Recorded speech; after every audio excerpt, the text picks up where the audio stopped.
James Cumming again, Refined Search. Today we're going to talk about proactive sourcing, and the tip is really in the name. It's about being proactive. I remember when I first worked in recruitment for a large recruitment firm at the time, and some of our legal recruitment experts in the office who sat next to us had a real top tip for sourcing for talent. And the premise still holds true today. You need to know where these guys hang out. And in those days, it really was mainly guys that hung out at the local bar in the centre of Birmingham. And, you know, the legal recruiters would often be down there on a Wednesday, Thursday evening, handing out business cards to the young recruits that are coming out of the law firm and weren't maybe happy in their jobs, and would talk to them about it over a pint of lager. Now, I'm not suggesting you do that, but the market hasn't changed all that much. You just need to understand where people are situated these days, and that could be in a variety of channels. You know, it could be LinkedIn groups, it could be networking groups, it could be forums, it could be online platforms if there may be developers.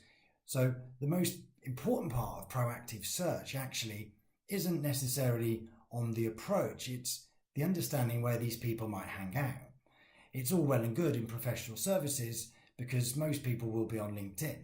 But if you're a developer, or maybe you're a millennial, I pretty much doubt that unless you're in a professional role, you're going to be hanging out on LinkedIn every day. So it might be more beneficial to think about what channels these people might be hanging around in. The obvious one that, you know, people talk about is GitHub for developers, because it's all about talking about coding language, and you can also approach people there. It might be that you're into designing cars, and these people might hang out on Instagram posting pictures of cars. You know, so the most important thing initially is to really think holistically about your search. And if you are going to be proactive, to really develop a plan of where these people might be.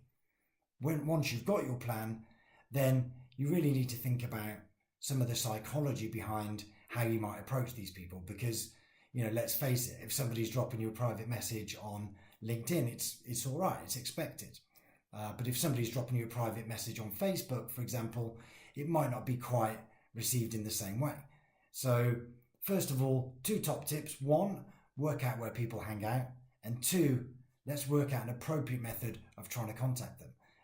More to come in our second blog series following up from this one. Thanks again for tuning. Hope you found useful, and hopefully catch you soon. Cheers.